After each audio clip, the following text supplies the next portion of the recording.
को पहचानेंगे। बड़े ध्यान से वीडियो को देखना, क्योंकि आज मैं एक अनपढ़ को पढ़ा लिखा बनाऊंगा सिर्फ 30 मिनट्स के अंदर।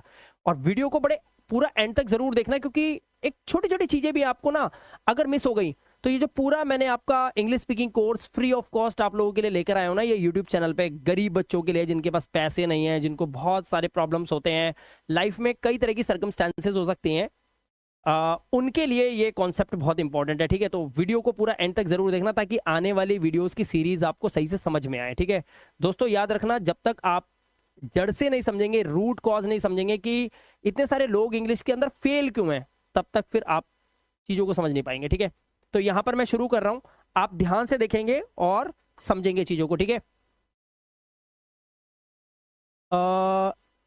एग्जैक्टली ठीक है, करेक्ट है, सब कुछ ओके है। ठीक है, अब यहां पर सबसे पहले देखना, क ख ग घ ञ च छ ज झ से लेकर छ क्षत्रिय तक, त्र तक, यहां तक, और इसके बाद भी हमारा जो होता है ज्ञानी, ये सब जो आपके सामने अक्षर लिखे हुए हैं ना हिंदी के, इन अक्षरों की अंग्रेजी होती है। सारे बहुत छोटे लेवल पे बता रहा हूं, ध्यान से सुनना, ध्यान से समझना इसको। ठीक है, इनकी क्या होती है, इनकी अंग्रेजी होती है, आप ये बात समझ लो। ठीक है, अब होता ये है कि जब हम इसकी इंग्लिश लिखते हैं, इनकी अंग्रेजी लिखते हैं, तो कोई भी हिंदी का शब्द जब आप बनाओगे तो उसमें आपको व्यंजन और स्वर दोनों चाहिए होते हैं, यानी कि अक्षर भी चाहिए और मात्रा भी चाहिए।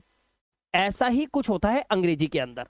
तो सबसे पहले इनको हम ये देखते हैं कि इनकी इंग्लिश होती क्या है। इसके लिए यहां नहीं, मैं आपको ले चलता हूं, एक बहुत ही सिंपल तरीका है जिससे कि आप पहचान सकते हो, समझ सकते हो कि इनको आपको कैसे लिखना है। अब एक एक करके स्टेप बाय स्टेप चीजों को देखना, मैं कैसे लिख रहा हूं और आपको कैसे करना है। ठीक है, अब ध्यान से देखो, ये है का, और इस का की फैमिली को हम हल करेंगे। ध्यान से देखो, याद करने का तरीका बता रहा हूं आपको, बहुत इजी। देखो, का के लिए आप लगाते हो के, थोड़ा स्पीड से चलेंगे क्योंकि प्रीवियस क्लास में ही पढ़ाया हुआ है मैंने। खा के लिए आप लगाते हैं के के साथ बस एच लगा दो, ये खा हो जाएगा।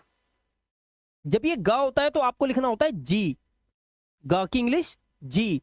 लेकिन जब घा लिखना है तो इस जी को उठा के ले जाओ यहां पर और इसके आगे एच लगा दो। ठीक है, और ये है हमारा न्यांगा।